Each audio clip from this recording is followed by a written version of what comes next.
Yes, good morning, students. As you know that we have started a new chapter of physics, that is force and pressure.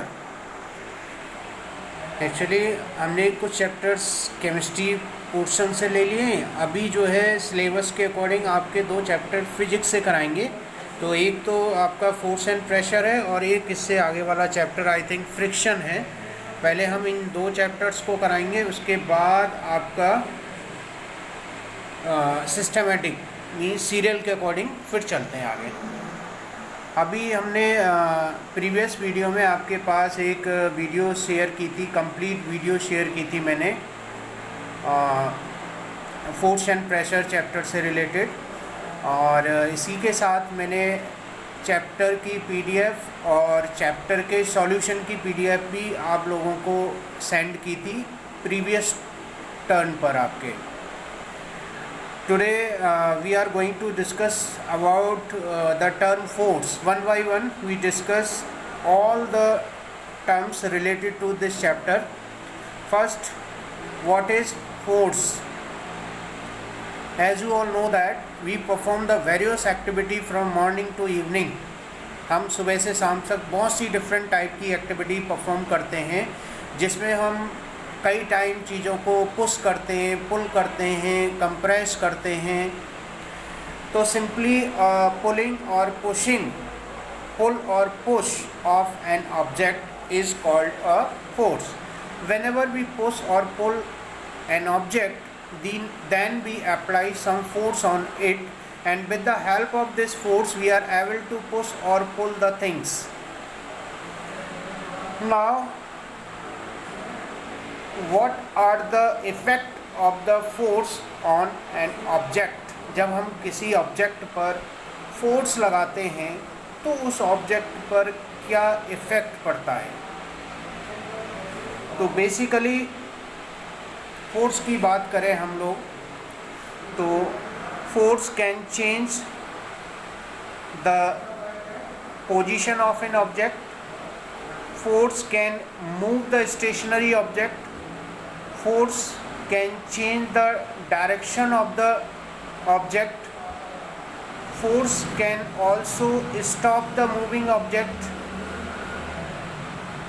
Means हम लोग force के द्वारा कोई भी स्थिर object है उसको मोशन में ला सकते हैं, कोई मूविंग ऑब्जेक्ट है उसको हम स्टॉप कर सकते हैं, किसी मूविंग ऑब्जेक्ट की डायरेक्शन को चेंज कर सकते हैं.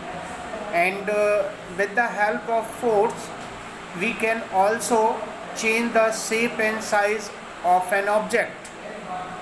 So these are the effect of force. Now the question is this: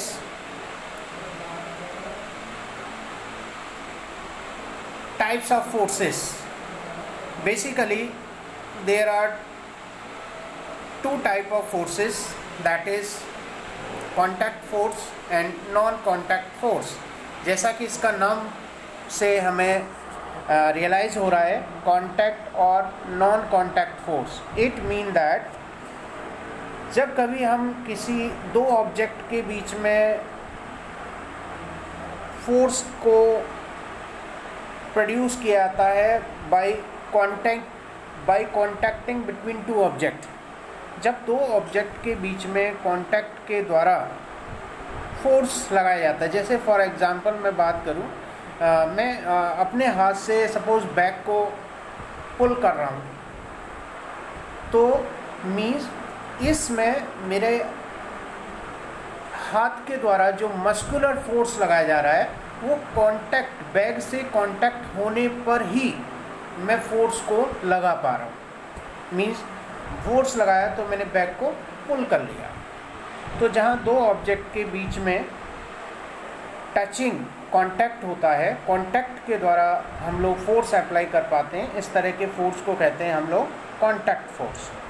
और एक दूसरे टाइप का भी फोर्स होता है जिसे हम नॉन कांटेक्ट फोर्स कहते हैं, जिसमें दो ऑब्जेक्ट के बीच में हम लोग एक्चुअल में क्या होता है, कांटेक्ट नहीं होता दो ऑब्जेक्ट्स के बीच में, लेकिन फोर्स अप्लाई हो जाता है. तो basically there are two type of forces, that is contact force, like जैसे हम बात करें मस्कुलर फोर्स है, that is come in the category of contact force. इसके अलावा हम लोग जैसे बॉल को किक कर रहे हैं तो वहाँ पर भी कॉन्टैक्ट फोर्स अप्लाई हो रहा है। इसके अलावा हम किसी ट्रॉली को पुल कर रहे हैं तो वहाँ पर भी हम लोग कॉन्टैक्ट फोर्स लगा रहे हैं। जब हम स्प्रिंग को स्ट्रेच करते हैं, स्ट्रेचिंग ऑफ स्प्रिंग और pulling of spring, then we also apply a contact force. Contact force में हम लोग दो तरह के फोर्सेस की बात करते हैं, मस्कुलर फोर्स और फ्रिक्शनल फोर्स। मस्कुलर फोर्स की बात करूं मैं तो the force exerted by the muscles of a human और एनिमल बॉडी, ऐसा फोर्स जो ह्यूमन मसल्स के द्वारा या किसी एनिमल बॉडी के द्वारा लगाया जा रहा है, that is called muscular force.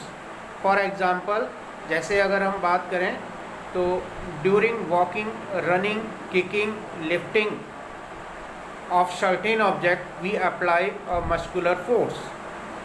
Same as animal exert muscular force to do a heavy work such as pulling a cart, plowing, carrying heavy load.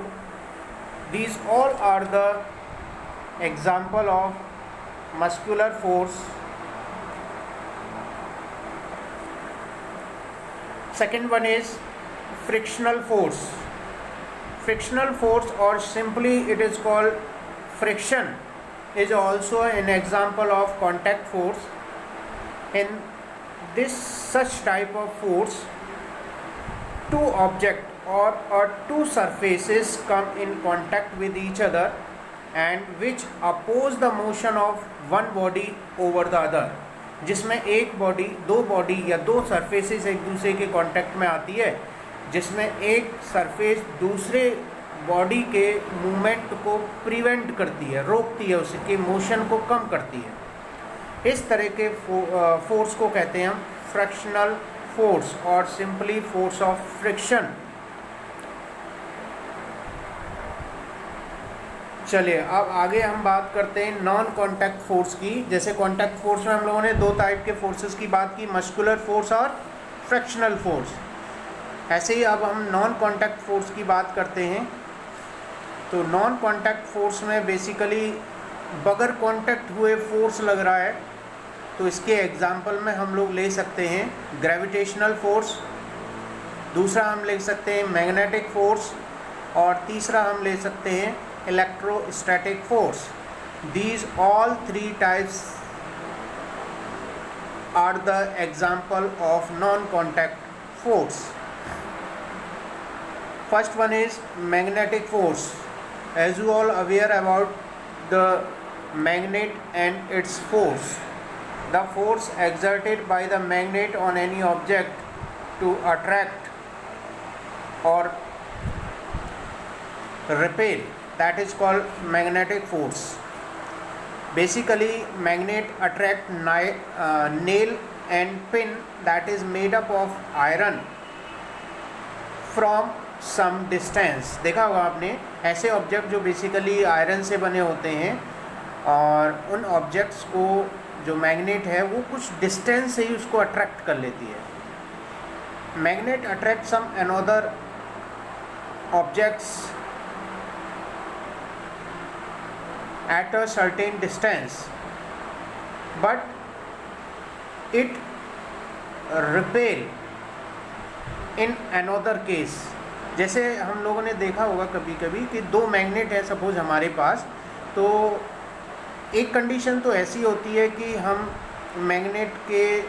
एक मैग्नेट को दूसरी मैग्नेट के पास लाते हैं तो वो बहुत तेज़ी के साथ एक दूसरे को अट्रैक्ट करती हैं, लेकिन उसी दोनों मैग्नेट्स को दूसरे एंड से जब उसके पास लाते हैं तो बेसिकली वो एक दूसरे को रिपेल करती हैं। It mean that magnet has two poles, that is north pole and south pole, or basically same poles always repel to each other while opposite poles always attract to each other.